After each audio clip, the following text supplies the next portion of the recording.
يا صباح الخير والفل والياسمين عليكم يا حبايبي، عاملين ايه؟ يا رب تكونوا بصحة وبأحسن حال. كل سنة وانتم طيبين بمناسبة العيد الكبير على الأبواب، وأولادكم طيبة يا رب، وينجح لكم أولادكم ويخليه لكم.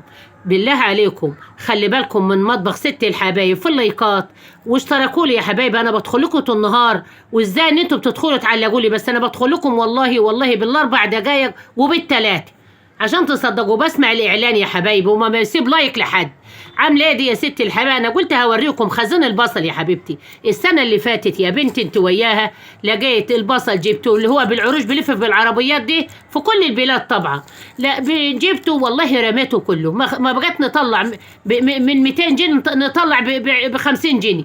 النهارده قلت لا لا لا ما عادش جايباه بقى، ونحطه في البلكونه الاقيه مدود ولاقيه واقع ووحش. جاتني قلت النهارده هنجيب البصل المزلط دي ال 2 كيلو ب 25 جنيه. هات اللي انت عاوزاه بصي، وفي الترب وحطيه وحطيه وخزنيه يا حبيبتي، حاجه تنفعك في العيد وغير العيد. والبصل الناس ما بتستغناش عنه يا حبيبتي يا نور عيني. والله قلت اجيب البصل النهارده اوريه لكم يا روحي.